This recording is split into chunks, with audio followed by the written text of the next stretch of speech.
여러분 반갑습니다. 저는 차경민 목사입니다. 개척교회를 모이고 있고요. 3년째인데 10명 안팎 성도들과 함께 예배드리고 있습니다.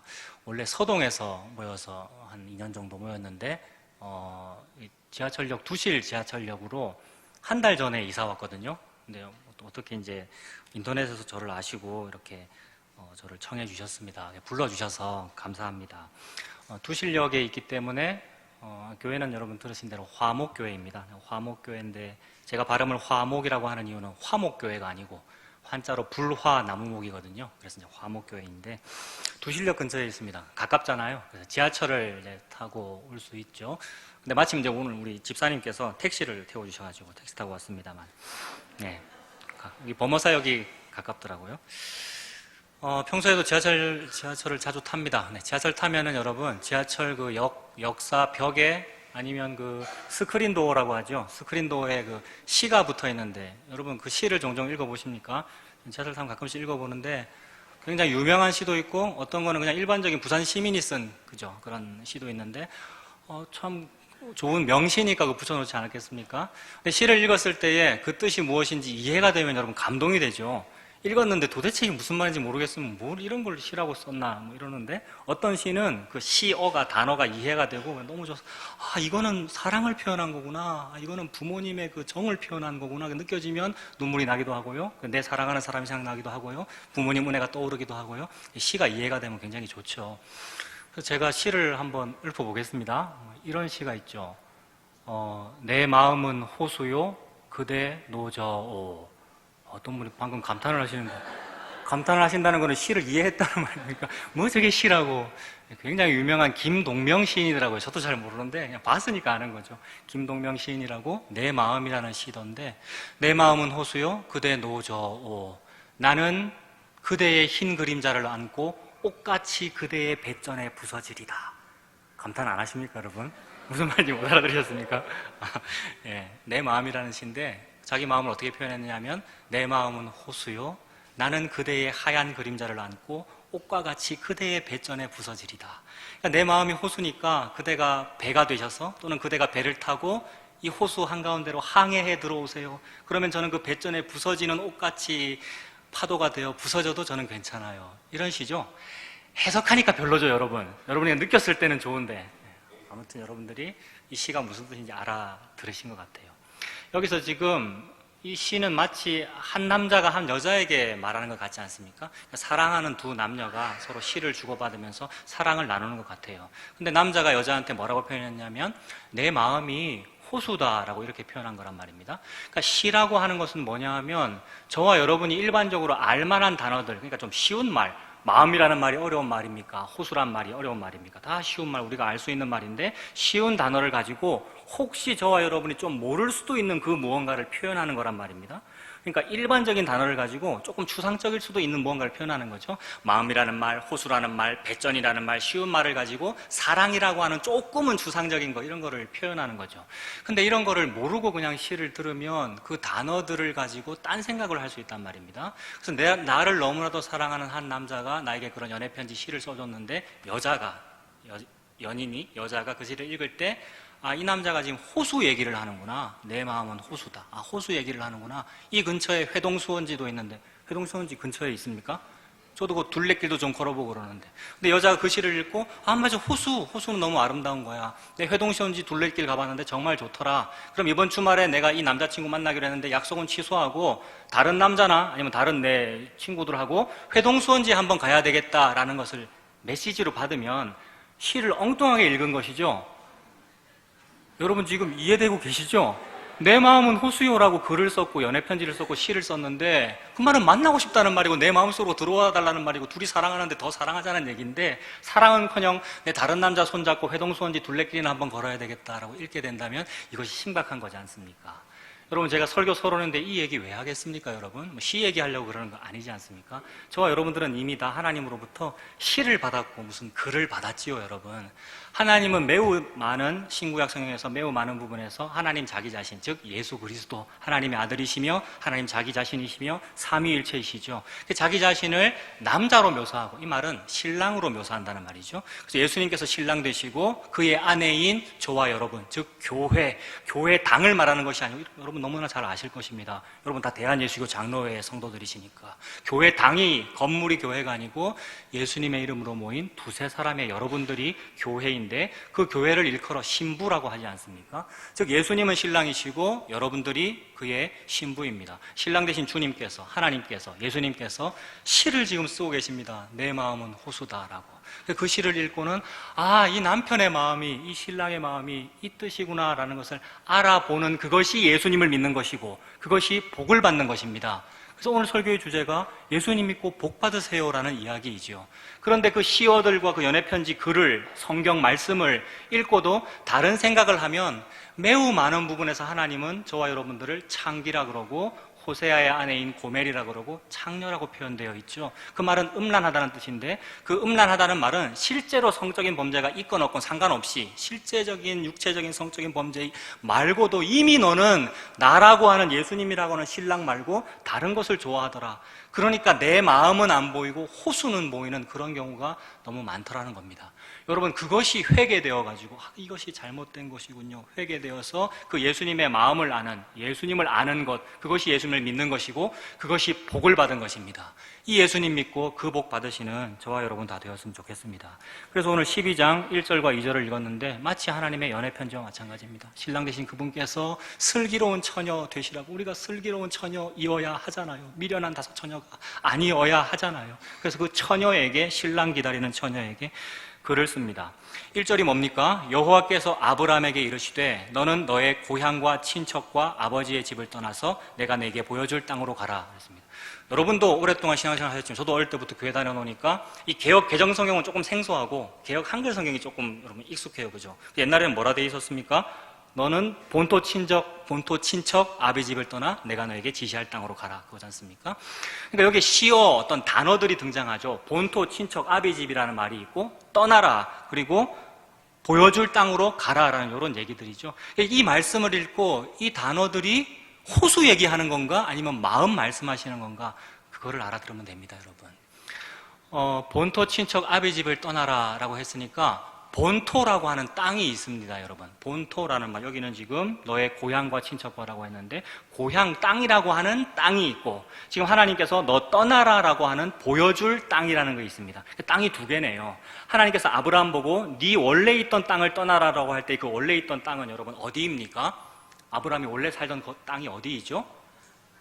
갈대아 우르라는 땅이죠. 어떤 분은 하란이라고 답하셨는데 마찬가지로 보면 됩니다. 물론 수천 킬로미터 떨어져 있고 갈대아 우르와 하란은 티그리스 유프라테스강 상류가 하란이고 저 하류 삼각주 지역이 갈대아 우르란 말이에요. 서로 다른 곳인데 하나님께서 계속 머물러 살지 않기를 바라는 땅이 갈대아 우르고 상류에 있는 하란 땅이 그렇단 말입니다. 그러니까 이걸 같이 보면서 대표적으로 갈대아 우르라고 그러면 돼요. 그러니까 우리가 이제 성경 퀴즈 대회를 하든지 성경 공부를 하든지 할 때 쉽게 아브라함은 갈대아 우르가 원래 본토 친척 아비 집이고 거기를 떠나라라고 해서 보여줄 땅은 어디입니까? 어느 땅으로 가는 거죠? 가나안 땅으로 가는 거죠. 그 땅을 보면 되죠. 땅이 두 개인 거예요. 본토 친척 아비 집이 있는 갈대아 우르라는 땅이 있고 거기를 떠나라. 거기 머물러 살지 말아라. 정주민 아니야. 너는 나그네와 외국인으로 부름받았어. 거기를 떠나라. 어디로 가느냐 하면 내가 너에게 보여줄 약속의 땅으로 가라. 땅이 두 가지입니다. 오늘 조금 전에 490장 찬송 불렀지 않습니까? 거기 꿈에 대한 이야기인데 꿈이 두 가지예요, 여러분. 이 세상에 일장춘몽 같은 꿈이 있고 주님께서 마침내 보여주실 꿈이 있는데 두 가지라는 걸 보여주시는 겁니다. 두 가지인데 둘 중에 하나를 붙잡아야 되겠는데 어떤 사람은 호수 붙잡고 해동수원지 놀러 가고 어떤 사람은 신랑의 마음을 알고 그 신랑의 마음을 아는 사람이 예수님을 믿는 것입니다. 하나님은 갈대아 우르 떠나라 그랬습니다. 갈대아 우르라는 땅은 시날 평지를 말하죠. 12장을 읽었는데 바로 앞에 있는 11장은 여러분 다 아십니다만 설명해 드릴게요. 창세기 11장이니까 주일학교 때 배운 거예요, 여러분. 11장 탑을 쌓는 거니까 무슨 탑이겠습니까? 창세기 11장 바벨탑이고 그렇게 외우면 되는 거예요. 재밌는 거 가르쳐 드리죠. 창세기 11장 바벨탑이에요. 사람들이 바벨탑을 어디에 쌓았습니까? 계속 이동하다가 시날이라는 땅을 만남에 여기는 좋구나, 건축이 잘 되겠어, 여기는 부동산 경기가 좋아. 그게 사람의 마음이거든요. 땅을 좋아하잖아요. 땅이라고 하는 게 부동산이죠. 여러분 맞습니까? 땅이 부동산이잖아요. 그래서 여기에 성과 대를 쌓아 높이 쌓아서 꼭대기를 하늘에 닿게 하고 우리의 이름을 내고 흩어짐을 면하자. 이것이 인간의 기본적인 탐심입니다. 이거 없는 사람이 없습니다. 그래서 저도요, 개척교회다, 아무것도 없다, 오직 예수님만 믿는다라고 하여도 전세라도 하나 예배당 월세입니다만 구하니까 너무 좋고요, 여러분. 없으면 안 됩니까, 여러분? 아까 제가 서론에서 다 말씀드렸는데 뭐가 교회라 그랬습니까? 두세 사람이 예수님의 이름으로 모이면 그게 교회라고 해놓고는 개척교회를 하면서 그래도 성가대가 좀 있었으면 좋겠고 벽돌을 좀 있었으면 좋겠고 시설은 좀 괜찮았으면 좋겠고, 이게 사람의 마음이잖아요. 이것이 저도 다 이해가 되고요, 하나님도 저와 여러분이 그렇다는 것을 다 알고 계십니다. 그러나 아니, 거기서 떠나라고 지금 말씀하시는 거잖아요. 성가대를 쌓아서 바벨탑을 쌓는 그 장소가 시날이라는 평지고 거기를 일컬어 갈대아 우르라고 말합니다. 그런데 여러분, 그 갈대아 우르에서 쌓는 그 바벨탑은 어떤 것입니까? 바벨탑은 천정을 알지 못하는 탑입니다. 천정을 알지 못한다, 사자성어로 천정부지라고 하지요, 여러분. 여기는 천정을 아시는 교회는 여기 바벨탑이 아닌 모양이네요. 근데 꽤 높은 것 같은데 천정이. 아무튼 사람들은 좀 높은 걸 좋아해요. 로열층을 좋아하고요. 그래서 스카이스크래퍼라 그러잖아요. 부산 같으면 해운대 센텀시티 같은 그런 어떤 이미지, 서울 같으면 어떤 강남역, 논현동 사거리 같은 이미지. 이런 설교 제가 오늘 오전에도 설교도 했었는데, 제 전도사 생활을 처음 1년을 서울에서 했거든요. 강남에 있는, 참 죄송한 말씀입니다만, 그런 어떤 교회들은 그런 걸 추구하는 것 같아서 안타까워요. 여러분들도 그런 마음이 있으실 것 같아요. 그래서 바벨탑이라고 하는 것은 그만하면 됐는데, 먹고 살만하면 입을 것이 있고 먹을 것이 있은즉 족한 줄로 알라라고 하셨는데 족해지지 않은 거죠. 천정부지다. 더 높이 올라가고 싶다. 더 높이 올라가고 싶다. 그런데 이것이 인간의 기본적인 탐심인데, 이 탐심이 저와 여러분의 종교성하고 합쳐지면 놀라운 시너지 효과를 냅니다, 여러분. 높아져야지. 근데 내가 높아지는 게 뭐 나를 위해서 그러는가? 나를 위해서 그러는 것이 아니고 우리 나라를 위해서, 조국을 위해서, 또는 조국 교회를 위해서, 하나님 나라를 위해서 그러는 거다라고 말은 그렇게 합니다만은, 하나님께서는 우리 사람 속에 있는 탐심을 다 아십니다. 탐심은 우상숭배다라고 골로새서 말씀하시는데, 헷갈린 채로 호수와 마음을 구분하지 못한 희열을 헷갈린 채로 커져야 되는 거잖아요, 높아져야 되는 거잖아요 라고 종교라는 또 다른 바벨탑을 쌓았다라는 겁니다. 거기서 떠나라라고 말씀하시는 거죠. 거기서 떠나서 그 땅 말고 다른 땅으로 가. 너는 부동산을 좋아하고 투기를 좋아하는데, 아니, 그 땅은 너 정주하지 못해. 너는 나그네와 외국인이야. 떠나라라고 말씀하십니다. 그래서 그곳이 너무나도 가증하고 떠나야 될 것이라는 것을 자꾸 여러 면에서 보여주는데, 천국, 지옥 얘기도 여러분 결국 그 얘기잖아요. 왜냐하면 바벨탑이라는 것은 사람들이 지옥 같은 곳에서는 살기 싫기 때문에 그러는 겁니다, 여러분. 기생충이라는 영화가 황금종려상 받은 것 같던데, 그거 반지하의 이미지를 말하는 거잖아요. 누구든지 다 영화 보셨습니까, 여러분?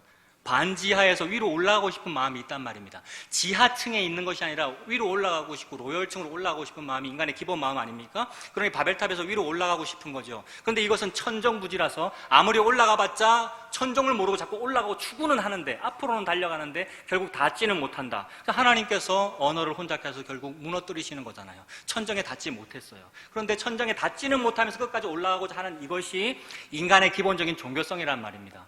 그래서 우리가 잘 아는 공지영이라는 소설가가 있는데, 그분이 어떤 소설을 쓰셨는데 높고 푸른 사다리라는 이런 소설도 있습니다. 혹시 읽어보신 분 계십니까? 그분은 신앙이 카톨릭이고 카톨릭 신부들의 세계에 대한 어떤 글인데, 이 사람이 볼 때 이거 관찰을 해보니까 기본적으로 종교라고 하는 것은 높고 푸른 사다리라는 것을 발견한 거예요. 잘 보세요. 모든 카톨릭 건물들이 종탑이 있잖아요. 근데 물론 우리 개신교 교회들도 종탑이 있는 거, 우리 팔성전 교회도 탑이 있던데요. 기본적으로 무언가를 추구하더라는 거죠. 근데 그것이 인간의 종교성이다라는 겁니다. 마치 바벨탑처럼 나의 헌신과 기도와 내 노력으로 위로 올라가면 꼭대기에 닿을 수 있어요. 근데 그 꼭대기는 어디입니까? 여러분, 예수님 믿고 어디 가고 싶어서 그러시는 겁니까? 천국 가고 싶은 것이고 하늘에 닿고 싶은 거죠. 그래서 바벨탑, 바벨론이라는 그 말이, 바벨이라는 말이 혼잡하다 이런 뜻도 있고요. 하나님께서 언어를 혼잡케 하셨으니까 동시에 하늘의 문에 닿는다는 의미도 있거든요. 인간은 기본적으로 하늘의 문에 닿고 싶어 해요. 그런데 하나님께서는 그 기본적인 저와 여러분의 그 탐심을 일컬어 그것이 우상숭배다. 그게 욕심이다라고 말씀하십니다. 왜냐하면 어느 인간도 자기의 헌신으로, 자기의 기도로, 자기의 그 믿음으로, 주관적인 믿음 말입니다. 예수님 믿음 말고 자기의 그 종교성으로 위에 닿을 자가 한 명도 없기 때문에 그렇습니다. 천하 인간의 예수님 외에는 그 어떠한 구원받을 만한 이름을 주지 않았는데도 불구하고 그 예수님이라는 그 이름, 그 믿음 말고 다른 방법으로 올라가려고 그런단 말이에요. 그게 성과 대를 쌓고 내가 헌신 봉사 많이 해서, 내가 기도 많이 해서 나의 종교성으로 위에 올라가 보자라는 이야기입니다. 이거는 인간의 욕심이기 때문에 아무리 해도 마음에 차지가 않아요. 그쯤 하면 됐는데, 그쯤 하면 됐고, 그 정도 내 명예가 올라갔으면 됐고, 그 정도 무언가를 가졌으면 됐는데 차지가 않아서 끝끝내 좀 더 했으면 좋겠다, 좀 더 노력했으면 좋겠다, 조금만 더 잘했으면 뭐 될 수 있었는데, 조금만 잘했으면 돈을 더 벌 수 있었는데, 그런 마음을 가지게 되는 거죠. 그래서 하나님은 바벨탑을 보고 무저갱이라고 그러십니다. 여러분, 무저갱이라는 단어는 여러분 들어보셨지요? 무저갱이라는 말 성경책에 곳곳에 나옵니다만, 없을 무자, 바닥 저자, 갱도 갱자죠. 바벨탑을 사자성어로 천정부지라고 했으면 무저갱은 네 글자로 하면 없을 무자 바닥 저자니까 바닥부지가 되겠죠. 여러분, 무저갱은 바닥이 없는 수직 갱도입니다. 근데 저와 여러분들은 전부 무저갱 한 개씩 다 가지고 있거든요. 여러분, 다 예수님 믿고 목사가 됐다고 그러고 개척교회 한다고 그러고, 여러분 다 훌륭하신 성도고 교회 오래 다녔다 하나 저와 여러분 속에 전부 욕심 하나씩 다 들어있어요. 그거 저는 모르는데 보면 다 훌륭하신 성도님들로 보이십니다만은 하나님은 다 아시죠. 하나님께서 저와 여러분 속에 원죄가 있고 자범죄가 있다는 걸 다 아신단 말입니다. 그 불꽃 같은 감찰하는 눈앞에 어찌 우리가 피합니까? 저에게 무저갱이 들어있네요. 지옥이 다른 곳이 아니라 나의 이 죄와 이 탐심이 지옥이었습니다. 그것이 무저갱이였습니다. 이런 고백이 터져 나와야 마땅합니다. 여러분, 성도라면. 그것이 하나님 제가 죄인이에요 라는 자기 부인이잖아요. 예수님을 믿는다는 것은 자기를 부인하고 자기 십자가를 지고 나를 따라와라 했습니다. 그래서 이 일의 가장 기초적인 일이 제가 바로 무저갱이에요. 제 속에 무저갱이 있어요 라는 것입니다. 무저갱이라는 것은 바닥이 없는 수직갱도입니다. 바닥이 없으니까 그 바닥 없는 무저갱을 한 개씩 주머니로 차고 계신단 말이에요. 그러면 거기다가 내가 돈도 집어넣고 재산도 집어넣고 명예도 집어넣고 우리 아들 딸 잘된 것도 집어넣고 온갖 자랑거리를 집어넣으나 바닥이 없기 때문에 닿지가 않겠죠. 바닥이 있으면 돈 집어넣은 거 딱 닿고 좋은 차도 하나 딱 닿고 뭐가 바닥에 닿잖아요. 닿으면 그 위에도 이렇게 쌓을 수가 있단 말입니다. 그러면 쌓아졌네, 내가 이 정도 많이 가졌네, 이 정도면 됐어, 먹을 것과 입을 것이 있은즉 족한 줄을 알자라고 하게 될 텐데, 무저갱 즉 탐심의 특징은 바닥이 없기 때문에 계속 쌓습니다. 여러분, 저 여러분보다 훨씬 나이가 어린데 제가 이 인생을 어찌 알겠습니까? 여러분 다 살아오셨는데 늘 우리가 쌓고 쌓았으나 안 채워지더라 아닙니까? 여러분, 저는 결혼하면 완전 만족될 줄 알았는데 10몇 년 지나니까 여러분 무슨 얘기인지 좀 이해 안 되십니까? 너무나 사랑한 그녀였는데, 영원히 그녀만 사랑할 줄 알았는데 말을 제가 먼저 놓더라고요. 연애를 7년 동안 했는데 전 말을 놓아본 적이 없거든요. 근데 우리가 변하더라는 거죠. 내 마음이 만족이 안 되고 무언가로 다고다고 하더라는 겁니다. 저와 여러분들이 하나님 말씀하시는 그 거머리 같은 그런 습성들을 다 가지고 있습니다. 다고 합니다. 그러므로 제가 지금 무저갱 말씀드리고 있죠. 무저갱이라고 하는 것은 밑으로 뚫린 수직 갱도인데, 하나님께서 보실 때는 그 무저갱과 너희들이 쌓은 11장의 바벨탑은 상하 대칭으로서 똑같다라는 말씀을 하시는 겁니다.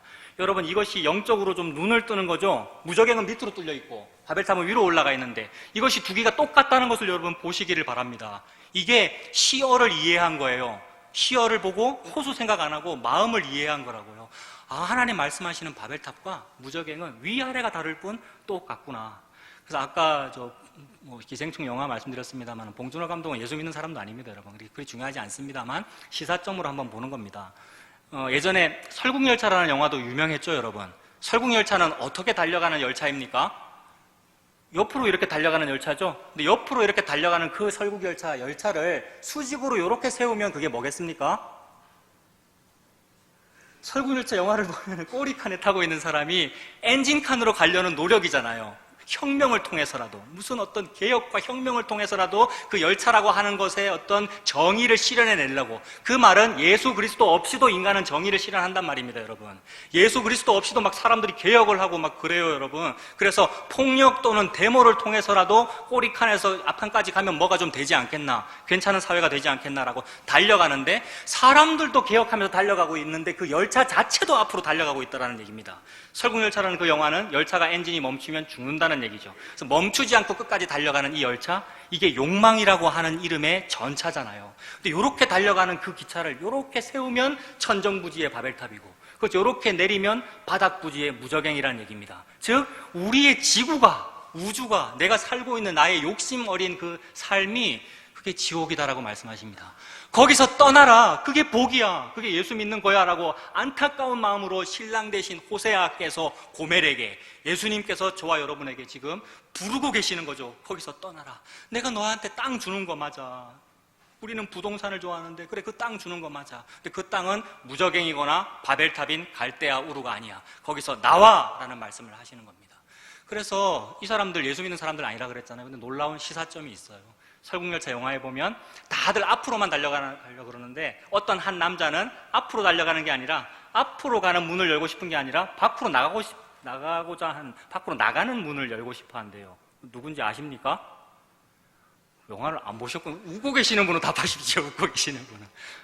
송강호 아닙니까? 그 영화 배우 이름? 네. 결국 밖으로 나간다는 얘기죠. 근데 설국열차에서, 바벨탑에서, 무저갱에서 밖으로 나가면 죽어요 라고 겁을 줘요, 여러분. 이 세상과 거짓 선지자와 거짓된 종교는. 당신 기존 시스템에 머물러 있어야지, 예수 믿는다고 까불고 밖으로 나가면 죽어요 라고 겁을 준다고요. 설국열차 영화에서의 겁주는 장면은 뭐였죠, 여러분? 빙하기가 왔어요, 열차 밖으로 나가면 얼어 죽어요 라고 했는데, 어떤 시사점을 보여주죠? 바깥에 북극곰이 살아있다는 겁니다. 그래서 열차가 멈추고 문을 열고 밖으로 나갔더니 에스키모 같은 옷 입고 살아남더라. 즉 하나님께서 떠나라고 하는 땅에서 떠나서 떠돌이 생활, 나그네 생활, 출애굽하고 출바벨론에서 광야로 나가도 안 굶어 죽는다, 이 얘기입니다, 여러분. 먹을 거 없어서 죽을 것 같은데요. 애굽에는 고기가 막 곁에 있을 때 먹을 고기도 얻어먹었고, 참외와 부추와 파와 마늘도 먹고 여러 가지 먹을 것이 있는데, 혹시 나가면 굶어 죽지 않을까? 안 굶어 죽습니다, 여러분. 광야에서 왜 안 굶어 죽죠, 여러분?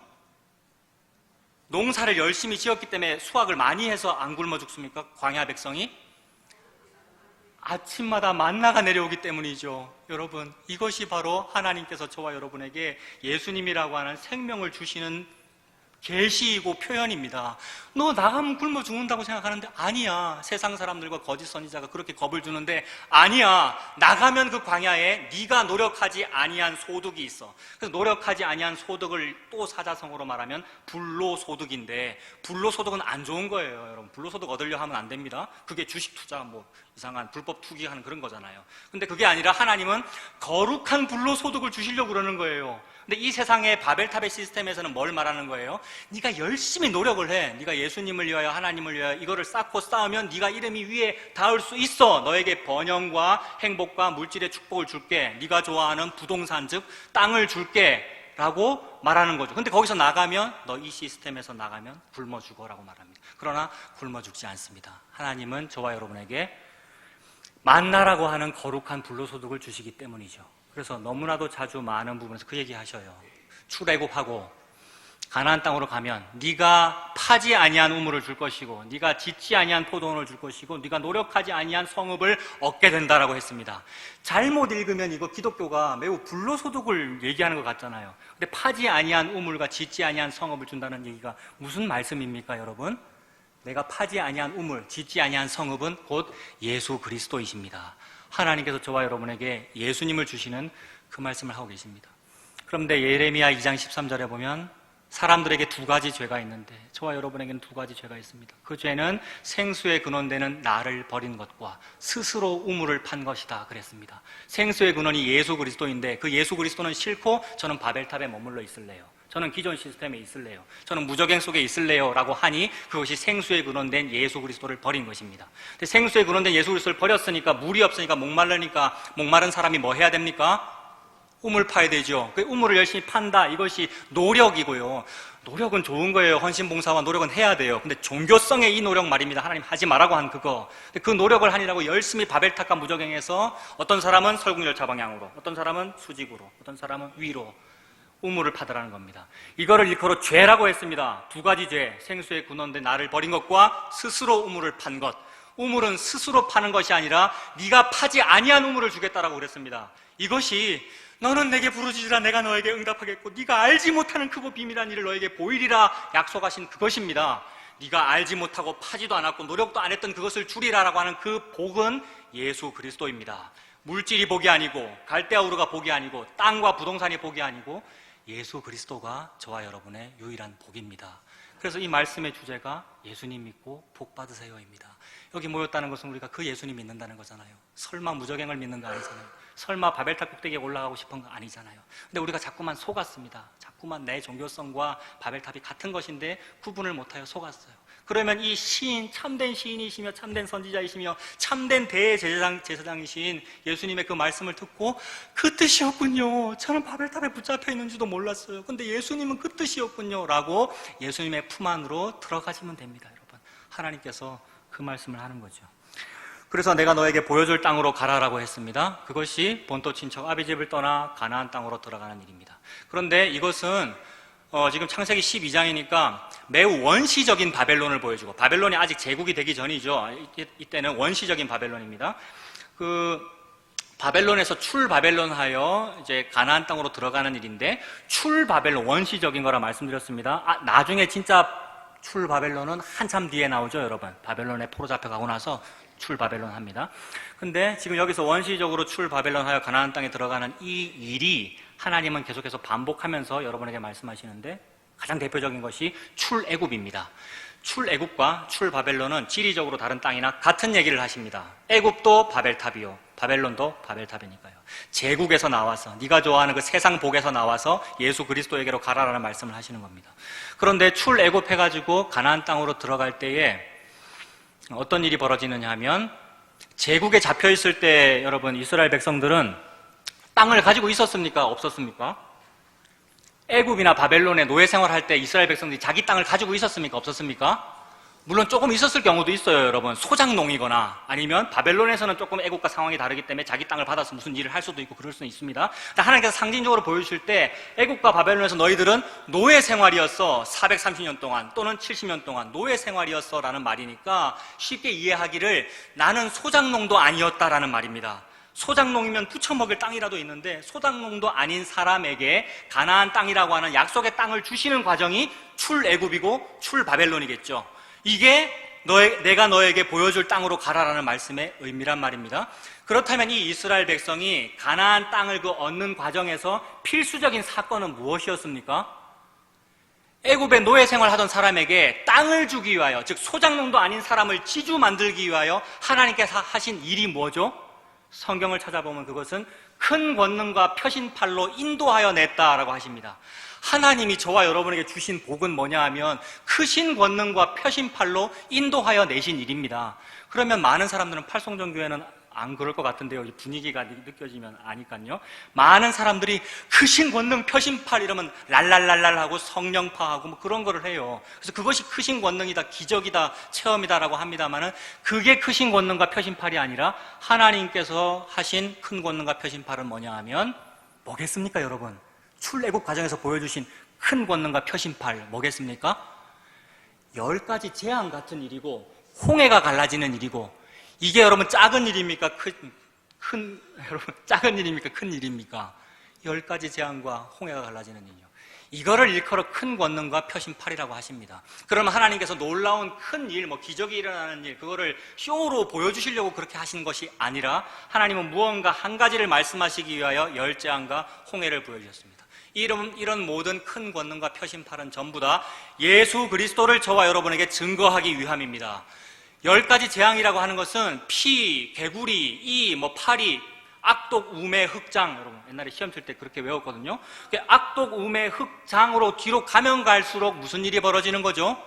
성경에 무슨 목록이라든지 톨레도트라고 하는 무슨 족보라든지 무슨 세계라고 하는 문단에서는 뒤로 갈수록 결론이 나오는 거거든요. 피계, 이파, 악독, 우매, 흑장으로 갈수록 결론이 나오는 거라고요. 흑암이 있고 장자가 죽었어요. 무슨 얘기를 하는 겁니까? 흑암이 계속되면서 장자가 죽는데 그 흑암은 원래 내가 겪어야 하는 것이고 나의 장자가 죽어야 하는 거지 않습니까? 이스라엘 백성의 장자가 죽어야 하는 것인데 이상하게도 하나님께서 택한 사람의 장자는 살고 하나님의 장자는 죽은 날, 그날이 무슨 날입니까? 유월절입니다, 여러분. 택한 백성의 장자는 살고 하나님의 장자는 죽으신 날, 그날이 유월절입니다.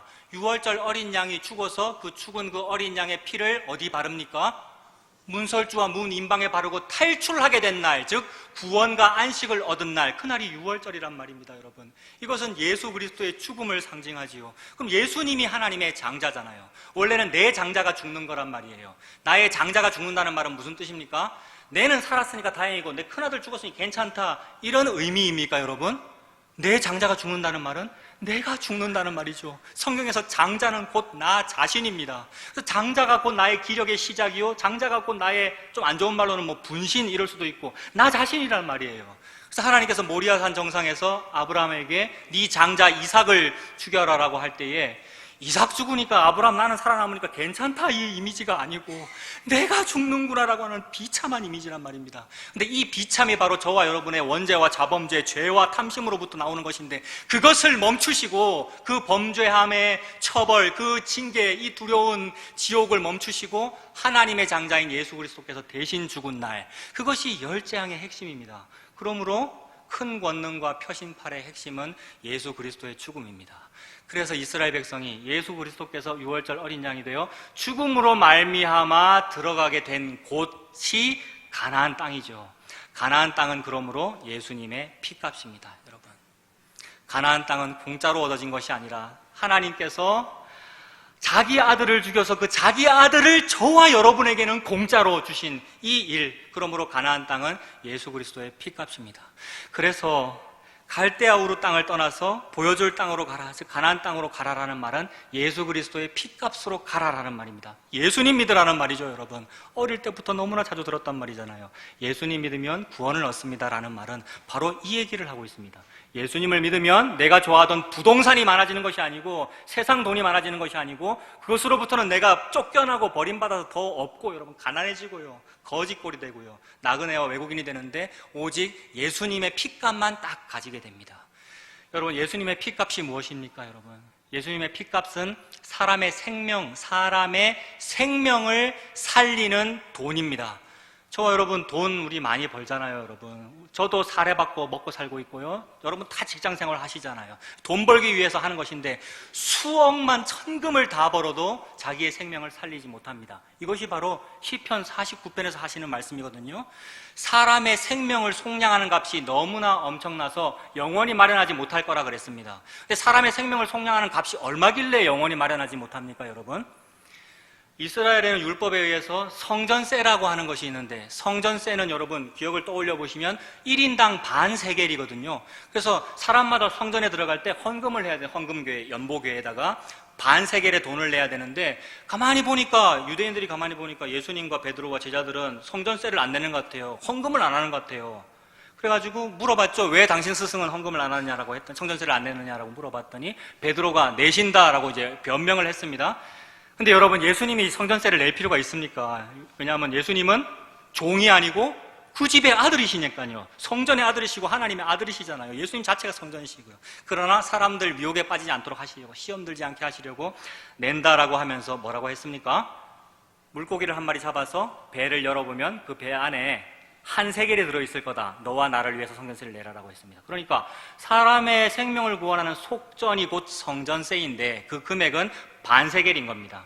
자, 좀 어렵게 설명을 했죠. 반 세겔은 우리나라 돈으로 한 10만 원이나 20만 원쯤 됩니다. 사람의 생명을 구원하는 속전의 값이 10만 원밖에 안 한다고요, 여러분. 싸죠? 여러분, 그렇지 않습니까? 근데 하나님은 왜 시편 49편에서 생명을 속량하는 값이 너무나 엄청나서 영원히 마련하지 못한다고 하십니까? 하나님은 지금 호수와 내 마음이라는 단어를 번갈아 사용하시면서 두 가지를 지금 번갈아 사용하시면서 말씀하고 싶으신 거예요.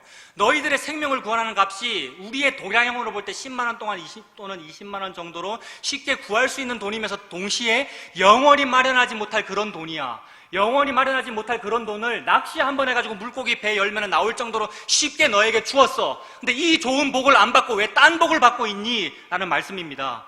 그렇게 쉽게 공짜로 값없이 생명수로 주신 것이 예수 그리스도인데, 물고기 배만 열면 있을 수 있는 그것이 예수 그리스도의 생명의 값인데, 그거 말고 나는 내 부동산 좋아하더라는 거죠. 돈 좋아하고 내 아들 딸 잘 되는 거 좋아하고, 그래서 우리 집안, 우리 교회, 우리 시스템 잘 되라고, 그 시스템이 지속 가능하도록 만들려고 노력 봉사를 하더라는 겁니다. 여러분, 이것을 여러분 율법주의라고 하지요. 율법주의의 삶으로는 계속해서 무적행 속으로 들어갈 뿐, 바벨탑이 원래 요구했던 그 꼭대기에 닿을 수가 없습니다. 그래서 여러분, 하나님께서는 너에게 약속의 땅, 보여줄 땅으로 가라라고 하면서, 그 땅이라고 하는 것이 네가 노력하여 얻는 것이 아니라 내 아들 예수 그리스도의 죽음으로 너에게 주어지는 거야. 너 이거 믿니? 라고 물어보신 겁니다. 마지막 때에 믿음을 보겠느냐라고 하지 않았습니까, 여러분? 그래서 이 예수님이 그 핏값이에요, 그분이 바로 땅이에요 라고 믿는 것을 일컬어 믿음이라고 하는데, 저를 포함하여 너무나 많은 사람이 그렇게 신앙생활을 하지 않았어요, 여러분. 그래서 여러분, 한번 자기 자신을 돌아보았으면 좋겠습니다. 이 시어를 읽고 호수와 마음이라고 했는데, 나는 마음을 읽고 있는가 아니면 호수 생각하고 있는가 돌아보았으면 좋겠습니다. 그래서 보여줄 땅으로 가라라고 하는 그것은 예수 그리스도를 의미합니다. 게다가 그 땅을 나누어 줄 때는 12지파에게 어떻게 나누어 줍니까, 여러분? 땅을 12지파한테 나눠줄 때, 이 지파는 헌신봉사를 많이 했으니까 큰 땅을 주고, 저 지파는 기도를 많이 했으니까 큰 상급을 주고, 이런 식으로 땅을 나누어 주었습니까? 어떻게 나눠주지요? 제비뽑기를 해서 나눠줍니다. 그래서 이것만 보아도 차등 상급론은 심각하게 오염된 이단적인 이론이라는 것을 우리가 알 수 있습니다. 여러분들 대한예수교 장로회잖아요. 저도 장로예요. 저 고신이거든요. 담임 목사님께서도 고신 출신이라고 아까 말씀하시더라고요. 고신을 자랑하거나 장로회를 자랑하는 것이 아니라, 기본적으로 예수 믿는 사람은 차등 상급론이 아니란 말입니다. 이것은 이단 사설이란 말입니다, 여러분. 그런데 그런 차등 상급론이 우리가 아는 강단에, 복음이 전가되어야 될 강단에 간증이라는 이름으로, 내가 이렇게 헌신봉사를 많이 했더니 이렇게 복을 많이 받았어요, 그게 차등상급론이잖아요. 그 간증이라는 이름으로 나오더라는 거예요, 여러분. 그것을 경계해야지요. 하나님께서 그것을 불꽃 같은 눈길로 감찰하고 계시는데, 그 하나님을 믿는다는, 예수님 믿는다는 사람은 그거 복 아니에요. 차등하게 얻어서 노력 많이 해서 받는 그 복은 복이 아니라 땅의 것이에요. 땅의 것은 아래의 것이죠. 아래를 바라보지 말고 고개를 들어 위를 바라보라. 땅의 것에 매이지 말고 위의 것을 가져라라고 그러셨지 않습니까? 위의 것은 곧 예수 그리스도를 의미합니다. 그래서 예수 그리스도를 주기 위하여 핏값이라고 말씀하신 것이고, 예수 그리스도가 그렇게 네가 파지한 우물로 주어지는 거다라는 걸 말씀하시기 위하여 제비뽑기로 주시는 겁니다, 여러분. 제비뽑기라고 하는 것은 조건을 보지 않고 받은 거 아닙니까? 조건을 봤으면 이렇게 고를 텐데, 조건을 보지 않고 받은 거기 때문에 좋은 게 걸릴 수도 있고 안 좋은 게 걸릴 수도 있지요. 그런데 안 좋은 게 걸렸는데 그 안 좋은 것을 일컬어 뭐라 그러냐면, 시편에 찾아보면 주께서 나에게 줄로 재어준 구역은 아름다운 곳에 있으며 라고 찬송 불렀습니다.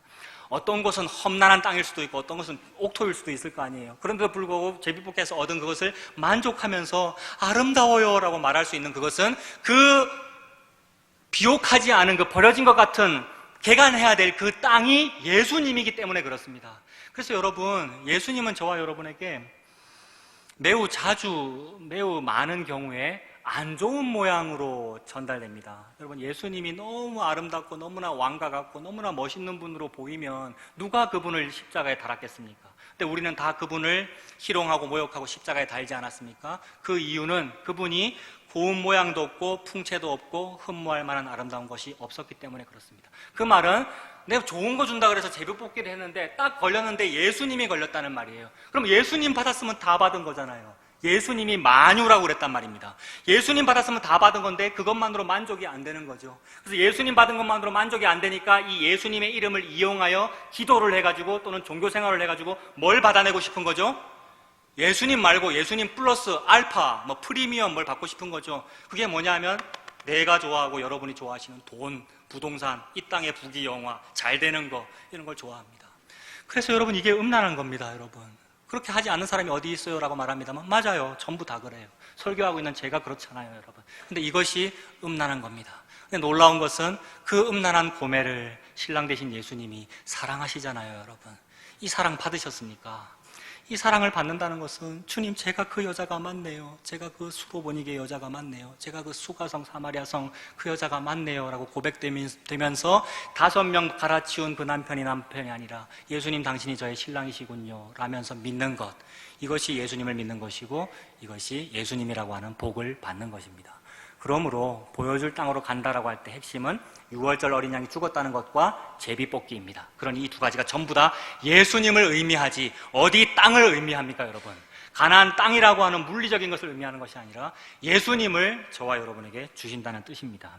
그래서 1절이 보여줄 땅으로 가라. 그 말은 아브라함에게 땅 주겠다, 즉 예수님 주겠다는 그 말씀입니다. 2절도 보십시오.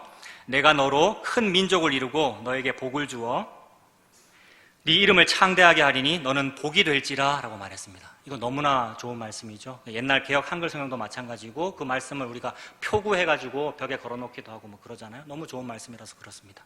그런데 이미 여러분 서론에도 다 말씀드렸다시피 잘못 읽을 때가 너무 많죠. 이 복을 가지고 다른 복을 생각할 때가 많단 말이에요. 무슨 뜻이겠습니까, 이것은? 하나님께서 무슨 시어를 가지고 어떤 말씀을 시로 쓰신 거겠습니까? 민족을 이룬다, 창대하게 한다, 복을 준다라고 했는데, 여러분 아브람이 아직 아브라함 되지 않았습니다. 아브람이잖아요. 아브람이 여러분 민족을 이룰 실력이 그에게 있습니까? 좀 더 쉽게 말씀드리겠습니다. 민족을 이루려면 아들이 태어나야 되는데 아브람에게 여러분 아들이 있습니까? 아들이 없습니다. 그래서 그 하나님께서 지금 그 말씀을 하시기 위하여 조금만 위로 올라가 보셔요, 여러분. 창세기 11장 30절 보십시오. 사레는 임신하지 못함으로 자식이 없었더라라고 합니다. 하나님께서 아브라함을 소개하시면서 이 집안에 불임이 있다라고 말씀하시는 거죠. 여러분, 잉태하지 못하는데 불임이 있는데 어떻게 아들을 낳으며 어떻게 민족이 되겠습니까? 그래서 하나님은 지금 저와 여러분에게 당신의 기본적인 상태는 불임의 상태야. 즉 당신은 능력이 없어 라는 것을 하나님 지금 말씀하고 계셔요. 근데 여러분 가만 생각해 보면 아내 사레가 능력이 없지 뭐 아브라함의 능력이 없습니까? 아브라함은 생식 능력이 있습니까, 없습니까? 지금 아브라함은 있죠. 그러니까 누구를 낳습니까? 몸종 하갈을 통하여 이스마엘을 낳잖아요.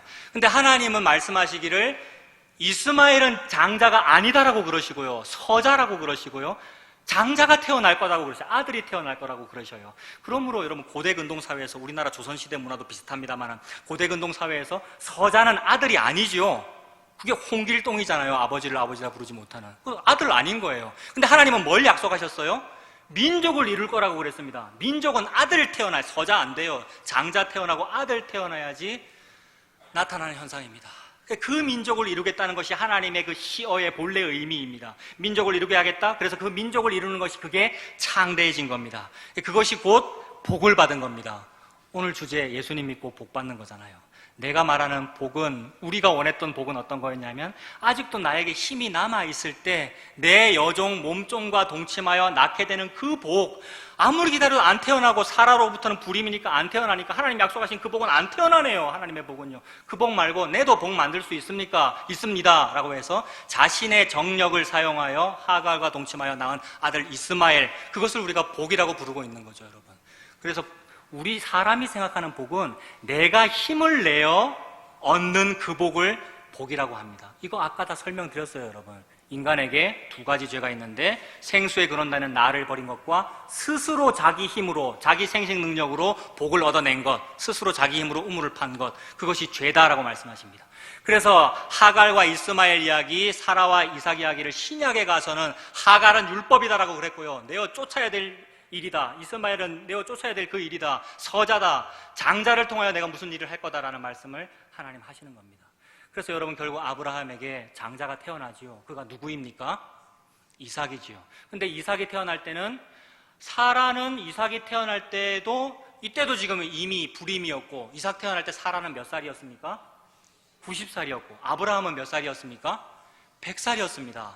하갈이 태어날 쯤에는 그래도 자기에게 생식 능력이 있잖아요. 근데 100세 된 할아버지에게는 생식 능력이 없겠죠. 그런데 하나님께서 민족을 이루겠다라고 하시면서 그에게 아들이 태어나게 하십니다. 이게 복이라고 그러십니다. 도대체 이게 무슨 일입니까? 하나님께서 말씀하시는 복은 너의 힘, 네 몸의 힘, 너의 육신적인 생식 능력 너의 능력으로 나타나는 것이 복이 아니라 너에게는 전혀 무능력함에도 불구하고 낳을 수 없는 중에 아들이 태어나는 것, 그것을 복이라고 한다. 이 말씀을 하나님께서 하고 계십니다. 그래서 하나님께서 자꾸 시간을 보내시는 거죠, 여러분. 시간을 계속 보내가지고 능력 다 없어질 때까지 기다리셔가지고 100세 되고 90세 될 때에 아들을 주신다고 약속하십니다. 여러분, 저와 여러분 같으면 안 웃겠습니까? 아브라함과 사라가 웃은 거 아시죠? 아들 태어난다 이랬더니 피식피식 웃었단 말이에요. 그럴 수밖에요. 우리 할아버지 할머니인데 애 태어난다고 하니까. 이 이야기를 통하여 하나님 무슨 말씀하시냐면, 낳을 수 없는 중에 아들이 태어나는 일을 통해서 내가 너에게 예수 그리스도를 주고자 한다라는 말씀입니다. 그래서 성경책에는 불임인데 아들 태어나는 이야기가 너무 많죠.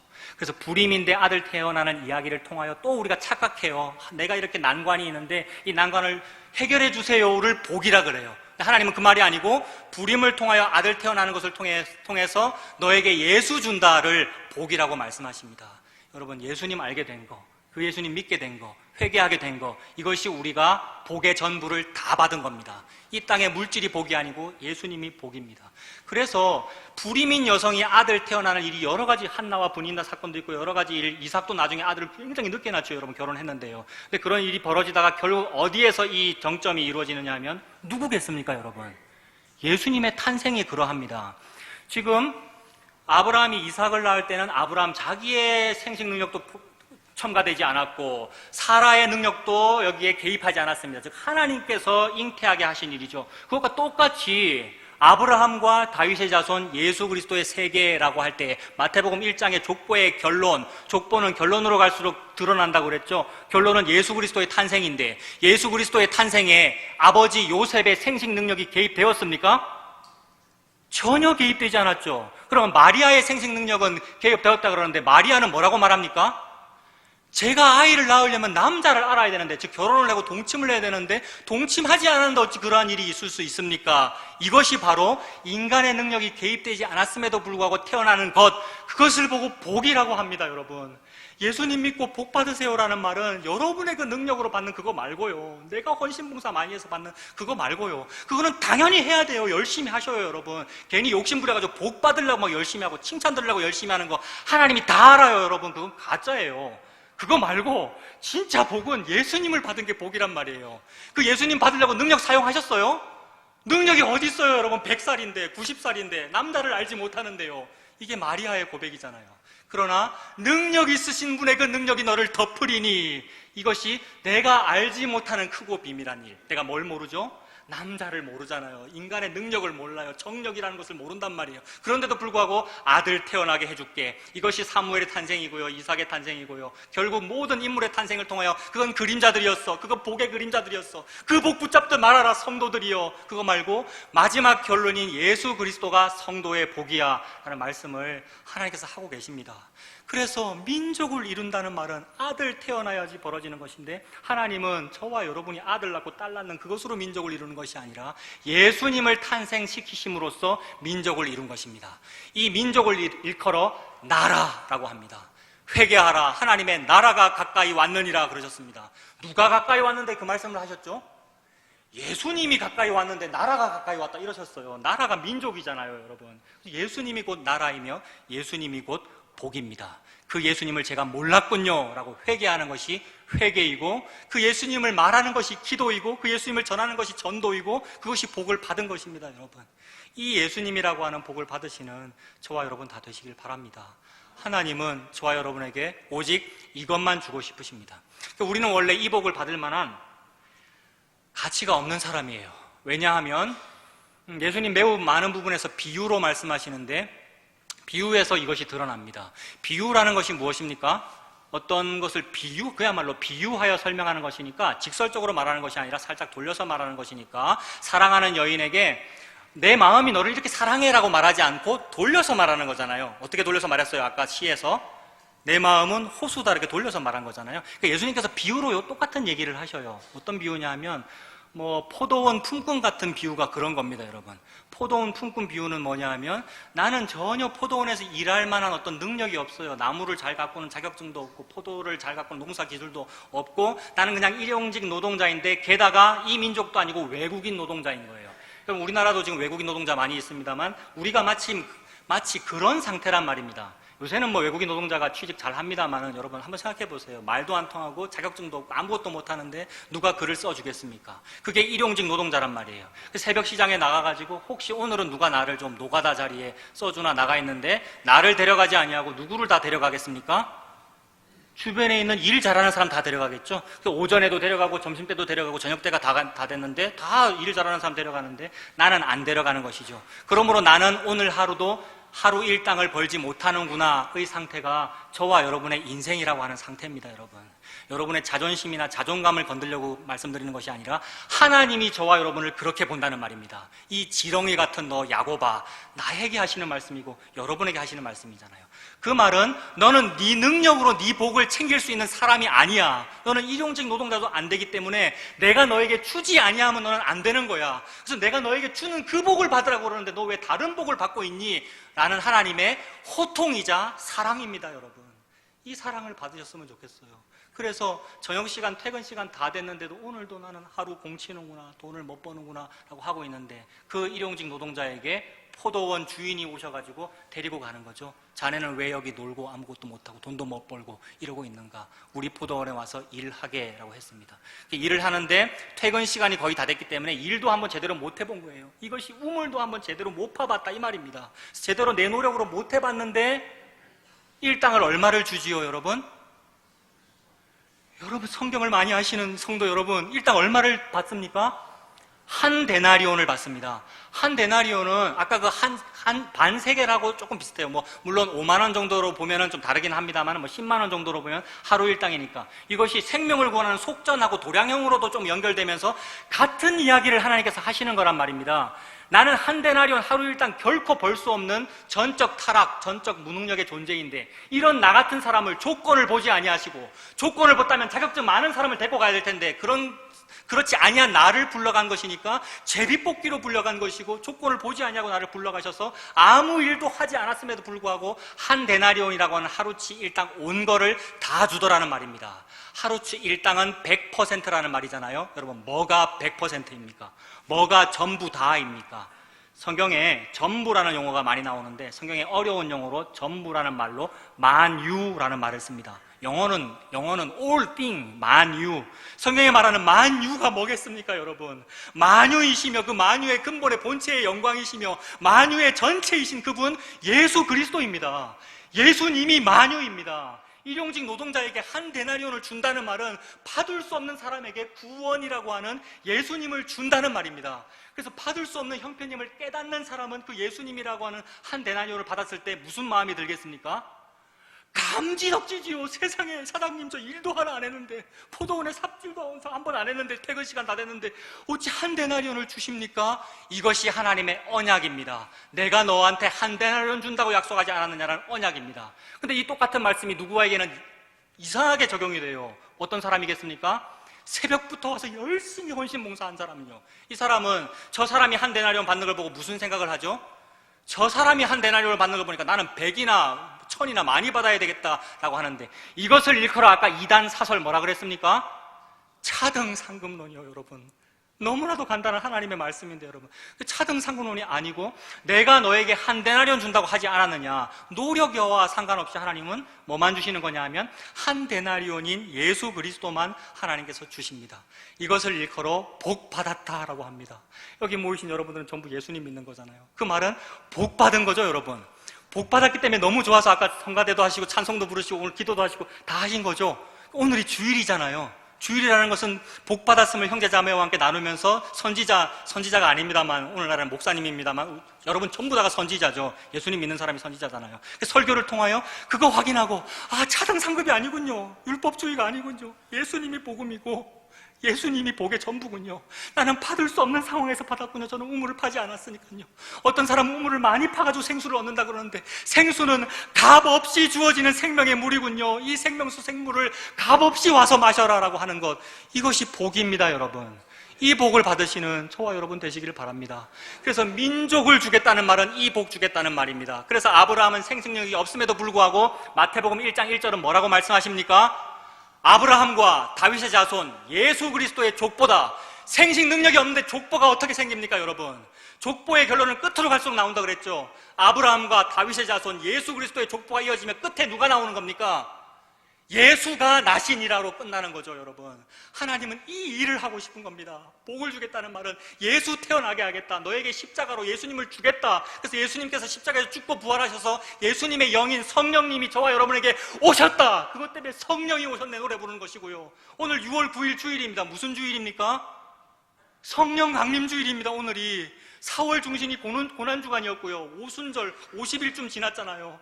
성령이 오셨다는 말은 예수님이 오셨다는 말이에요. 하나님, 성령님, 예수님은 같은 분이에요. 그것을 우리가 잘 아는 말로 복이라고 그래요. 그래서 복 받아라라고 하니까 시어를 느끼고는 복만 생각했어요. 예수님을 생각하지 않고요.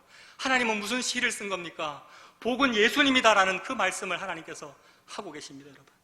이것이 받아들여져가지고 그 예수님을 믿은 것이 그게 회개하고 이제 초신자가 된 겁니다, 여러분. 초신자가 돼야 돼요. 교회로 다녔다고요. 신학했다고 목사했다고 그게 무슨 상관인데요, 여러분. 예수님 모르면 어떻게 되는데요? 예수님 말고 복이라는 시어에만 집중하면 어떻게 되는데요, 여러분. 내가 주의 이름으로 선지자 노릇하고 주의 이름으로 귀신을 쫓아내고 하였으나 예수님께서는 나는 너를 모른다. 바깥 어두운 데 쫓겨나 슬피 울며 이를 갈미 있으리라. 그게 지옥이고 원래 살던 무정에게서 계속 사는 겁니다, 여러분. 그러나 예수님을 믿은 사람은 그 신랑을 아는 거잖아요. 그래서 그 신랑을 알고 그 신랑이 전부입니다. 예수님이 전부입니다. 믿은 것, 그것이 회개하고 예수님 믿고 복 받은 것입니다. 그래서 하나님은 이 말씀을 하고 싶으셔서 매우 자주 아브라함한테 내가 너한테 복을 줄게, 너를 축복하리니 네가 창대하리라, 내가 너에게 자손을 줄게 라고 말씀하셨습니다. 그래서 민족 준다, 복을 준다, 창대하게 한다라고 말씀하시면서 아들 얘기를 매우 자주 하시는데, 아들이니까 여러분 후손 아니겠습니까? 자손이고요. 그래서 그 자손 얘기를 하시는데 창대한다는 단어를 사용했으니까 우리는 또 창대라는 그 단어를 들으면 또 욥기가 좀 떠오르기도 해요, 여러분. 이건 여러분 다 아시는 이야기일 거예요. 욥기에 창대라는 말 나오죠.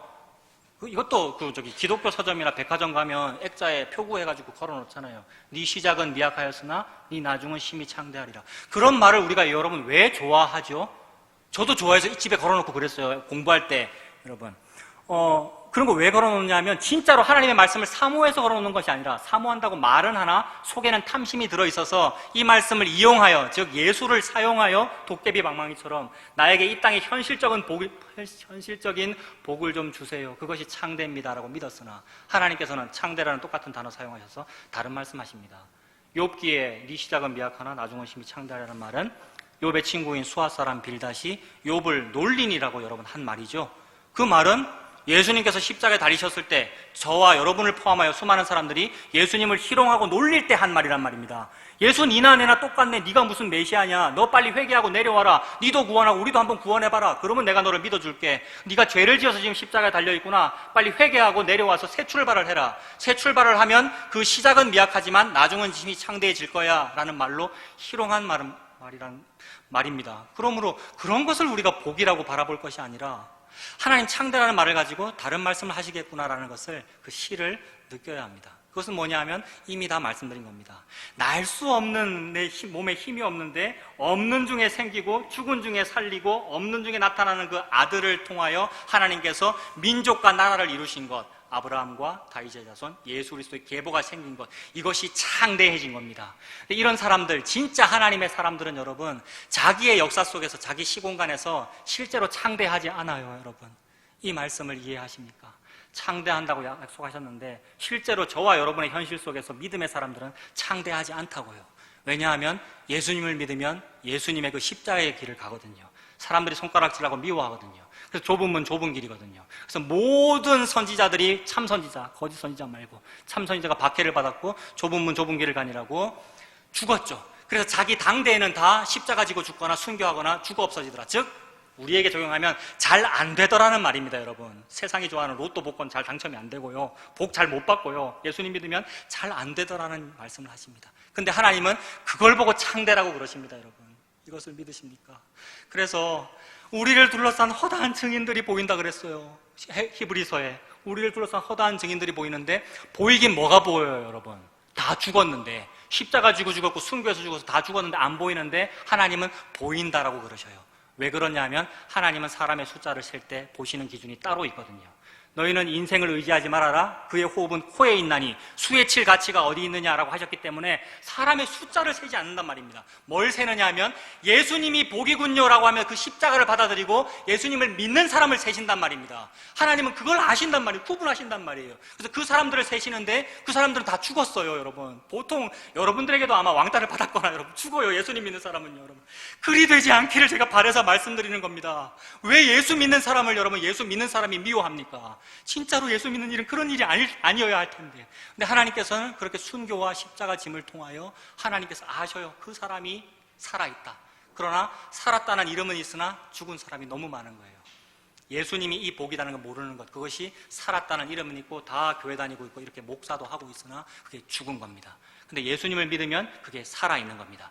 살아있는 그 사람을 여러분, 가인에게 죽임당한 아벨로부터 성전과 단사에서 죽임당한 스가랴까지 하나님이 다 세신대요. 그 사람이 살아있는 겁니다.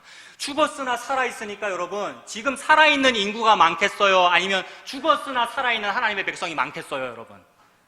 산수 한번 해보십시오. 지금 전 세계 인구가 70억이라고 그럽니까? 그 인구가 숫자가 많겠어요? 아니면 이미 그대로부터 죽었는데 하나님이 살았다고 말하는 그 숫자를 세시는 그 사람이 많겠어요, 여러분? 하나님의 백성의 숫자가 너무 많죠. 그 말씀을 단어로 일컬어 창대하다고 그럽니다. 예수님을 복이라고 믿는 사람들을 보고 창대하다고 그래요. 그 사람은 눈에 안 보여요. 그러니 눈에 보이는 부흥은 없어요, 여러분. 눈에 보이는 하나님 나라는 확장은 없어요. 인간이 감히 어디 확장을 시킵니까? 하나님이 다 하셨는데요. 이것이 예수님께서 십자가에서 다 이루었다라고 말씀하시고 죽으신 그 사건입니다. 창대를 내가 다 이루었다. 다 이루셨으면 이제 하실 일이 없으시겠죠, 여러분? 다 이루셨으면 하실 일이 없기 때문에 더 이상 족보를 이어나갈 필요가 없습니다. 그래서 하나님은 이 아브라함의 이 족보를 너무나 귀중히 보시기 때문에 아브라함과 다윗의 자손 예수 그리스도의 족보라고 말씀하셨는데, 그토록 귀중하시면 그 예수의 족보를 계속 이어나가셔야 될 거 아닙니까? 근데 이 족보가 어디서 끝나버렸죠, 여러분? 이 족보가 어디에서 끝나버렸습니까? 예수님에게서 끝나버렸습니다. 예수님 죽으셨잖아요. 결혼도 안 했잖아요. 아들도 안 낳았잖아요. 즉, 다 했다 이 말입니다. 너무 신경 써오던 족보인데 더 이상 이어가지 않는다는 말은 다 했다. 내가 다 이루었어. 내가 전부야. 내가 아들 다 낳았어. 더 이상 안 태어나도 돼. 왜요? 지금부터는 예수 믿는 사람이 아들과 딸이니까 이 말입니다. 예수 믿는 사람이 육신적으로 족보로 태어나야 되는 것이 아니라 회개하고 예수님 믿는 그 사람이 하나님의 아들이고 하나님의 딸이고 예수님의 형제 자매가 되니까라는 그 복을 주신 겁니다. 그래서 하나님은 이 모든 말씀을 예수님에다가 다 모으고 계십니다. 그래서 예수님께서 다 모아서 한 몸에 모으셔서 베들레헴의 아기로 태어나시고 한 몸에 모으셔서 십자가에 달려 죽으시고 부활하신 겁니다. 그 예수님을 믿는 것이 그 복을 받은 겁니다. 그래서 지금 하나님이 아브라함 보고 아들 준다, 자손 준다라는 약속을 여러 번 하셨는데, 약속을 여러 번 하셨고 자손을 준다고 많이 말씀하셨으니까 자손을 어느 정도나 많이 준다고 그랬습니까, 여러분? 자, 여러분, 설교가 끝나가고 있습니다, 여러분. 자손을 많이 준다고 했는데 어느 정도나 많이 준다고 했죠? 하나님께서 아브라함 보고 하늘의 별과 같이, 바닷가의 모래같이, 하늘의 별과 같이 민족이 창대하게 만들어주고 바닷가의 모래같이 많다, 아들이 많을 거다라고 했으면 자손들이라고 해야 됩니까? 아니면 단수로 자손이라고 해야 됩니까? 자손들이라고 복수로 말씀해야 되죠. 물론 자손이라는 말이 집합명사이기 때문에 단수의 형태로 복수를 나타내는 국문학적으로 그렇기 때문에 상관은 없으나 신약 기저인 사도 바울이 그거를 여러분 언급하고 있어요. 그 부분 찾아보고 우리 마무리하도록 하겠습니다. 갈라디아서 3장 16절입니다. 갈라디아서 3장 16절.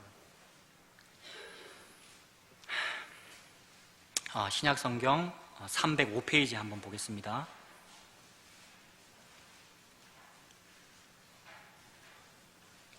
갈라디아 3장 16절입니다. 이 약속들은 이라고 하지 않습니까? 지금 우리가 창세기 12장 1절과 2절에서 약속을 보았잖아요. 하나님이 아브라함한테 약속한 건데 약속을 여러 번 했잖아요. 자손 준다고. 자손들을 하늘의 별처럼 많이 준다고 약속을 여러 번 했으니까 복수입니다. 16절이. 이 약속들은 아브라함과 그 자손에게 말씀하신 것인데 여럿을 가리켜 그 자손들이라 하지 아니하시고 오직 한 사람을 가리켜 네 자손이라 하셨으니 곧 그리스도라 이렇게 말씀했습니다. 자손 많이 준다, 복 많이 준다, 창대하게 한다라고 여러 가지 복수를 하셨는데 복수의 약속들을 단수로 표현한 것은 세상 복이 복이 아니다, 부동산이 복이 아니다, 돈이 복이 아니다, 예수가 복이다라는 말씀을 하시려고 그런 거다라고 지금 갈라디아서에서 말씀하신 겁니다. 그러므로 여러분, 예수님이 복입니다. 여러분, 예수님 이미 믿으시죠? 복 받았잖아요. 복 전부 다 받았잖아요. 한 데나리온 못 받을 복인데 다 받았잖아요. 그러면 여러분 너무나도 기쁜 것이고 찬송이 터져 나올 일이죠. 이 복을 받았으니 그 복이신 예수님만 믿고 사시는 저와 여러분들 다 되시기를 바랍니다.